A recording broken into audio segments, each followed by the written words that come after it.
Hello everybody, my name is Radio Mike, welcome back to my channel, thank you so much for being here, etc, etc. Please subscribe and thumbs up this video, I'm trying to build an audience here, all the stuff I say at the top of every video.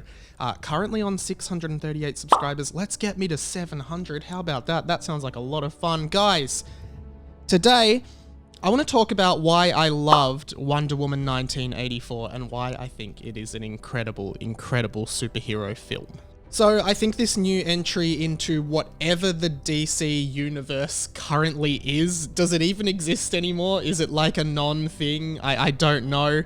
But Wonder Woman 1984, of course, the sequel to Wonder Woman, which came out a few years ago. I did see Wonder Woman, the OG Wonder Woman film, and I gotta say, guys, and I'm just gonna be honest, I feel like, well, I know that that film left essentially no impression on me. Like, I really do not remember anything at all that happened in that film, and I don't recall any of the plot line. I think it was just a non-movie for me. Like, I remember thinking, oh, that was okay, and then I will probably never watch that movie again. And I feel like the movie itself is very hotly debated, both within like critical circles and like fandom.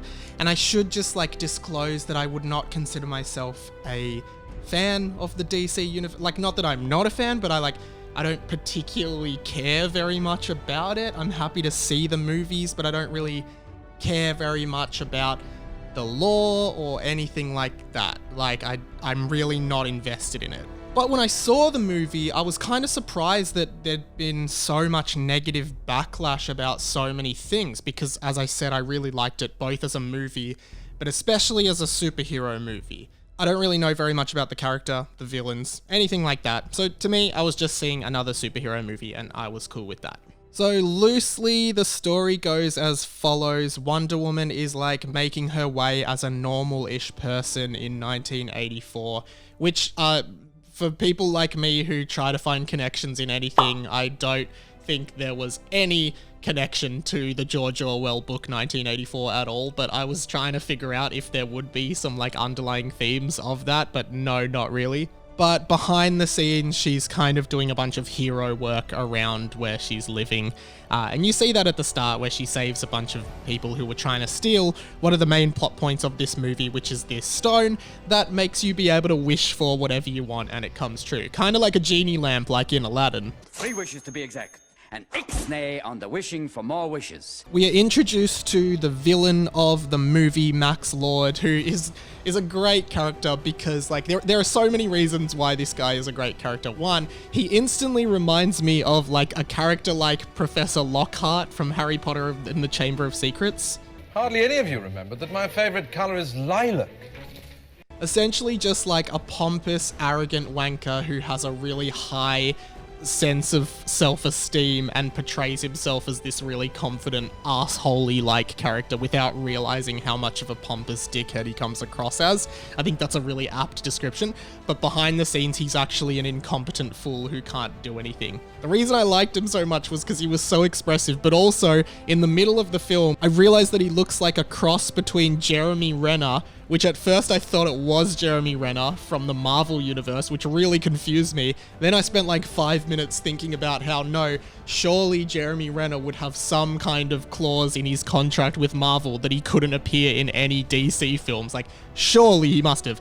Then I realized it wasn't Jeremy Renner, but that it looked like a cross between Jeremy Renner and Mr. G from Summer Heights High. Someone join in. Seriously, look at this guy. He looks like Mr. G from Summer Heights High, or a character that Chris Lilly is playing. I really, really thought it was funny because a lot of his facial expressions and just what he did reminded me of Mr. G. And when you view this character in the framework of being Mr. G, it's really, really funny. So Wonder Woman inadvertently wishes for her love interest from the first film who died, Steve, to come back to life. And it's kind of a weird plot point that I didn't quite understand, because he comes back to life in the form of a different person's body. Like, his consciousness has been like zapped into somebody else's body, and Wonder Woman sees the body as him, which we do as the audience, but there's a point where you see the actual person that he is, and it's really weird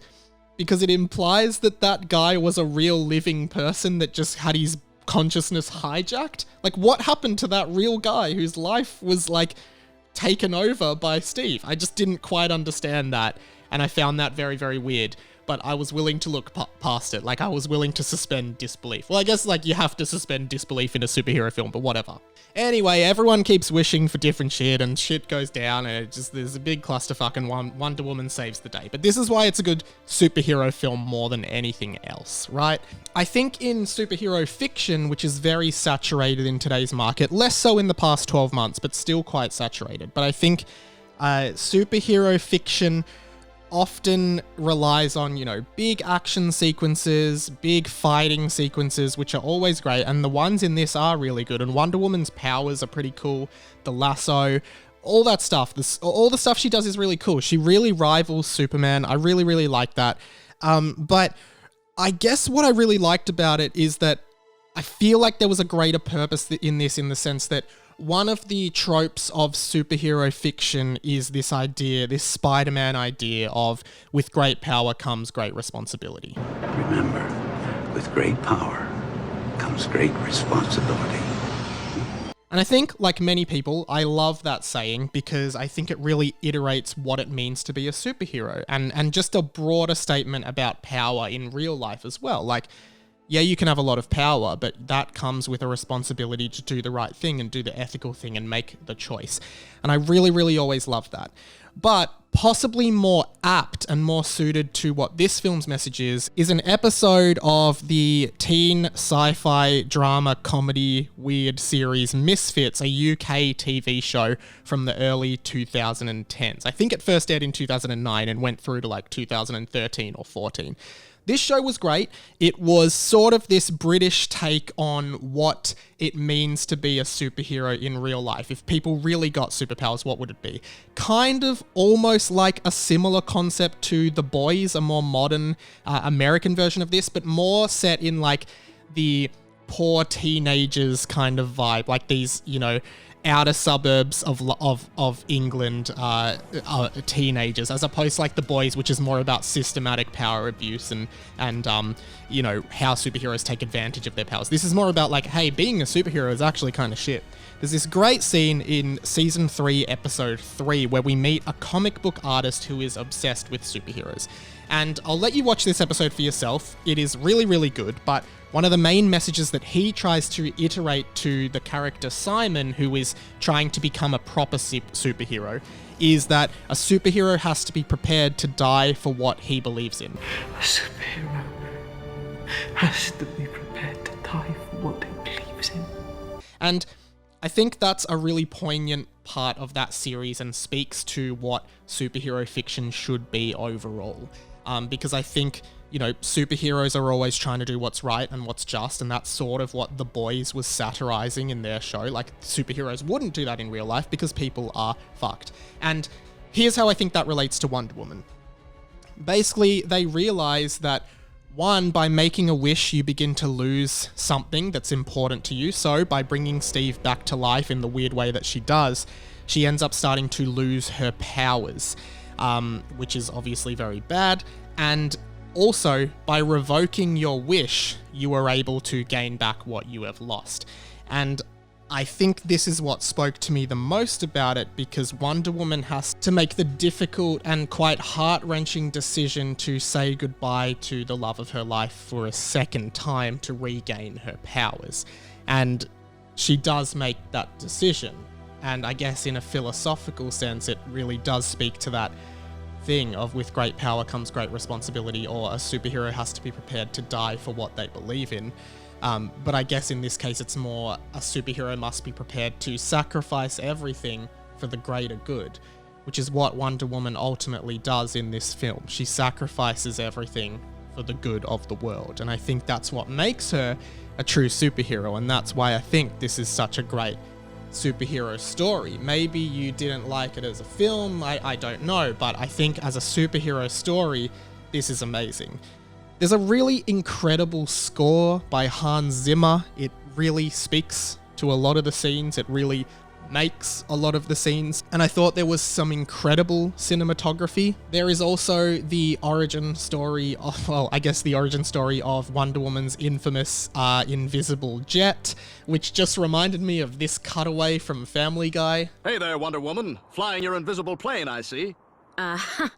Boy, this is awkward. I'm actually in the lavatory of the invisible plane. Oh, you mean right now you're... Yeah.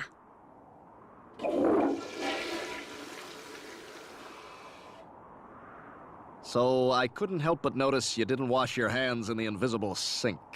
But that scene was really, really, really cool, and the way they flew through fireworks with this incredible score from Zimmer really made that a very, very beautiful and poignant scene in the film.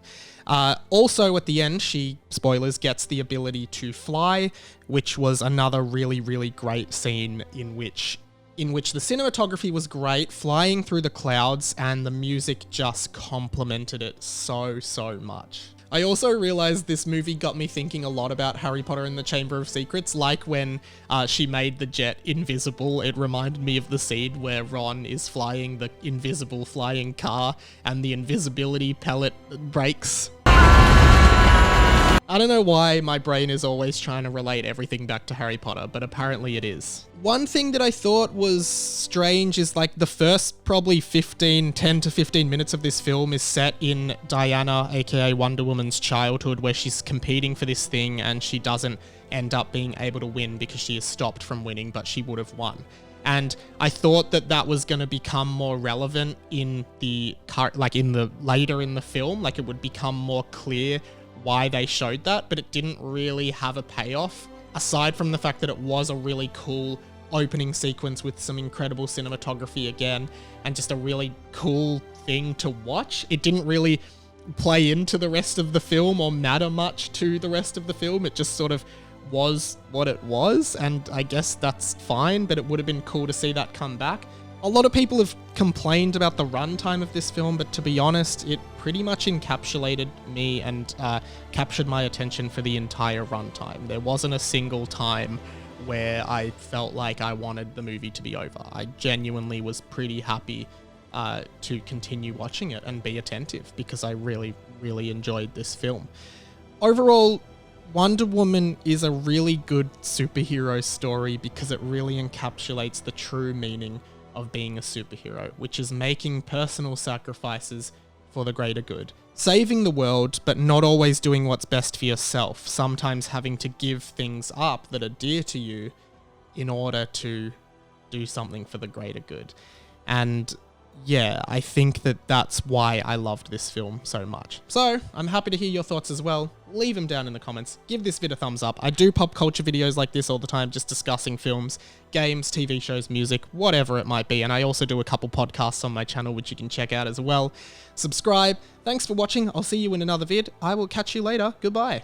And to run my hand through your hair and I noticed you were attached to string. You were a puppet this whole time, you were attached to string.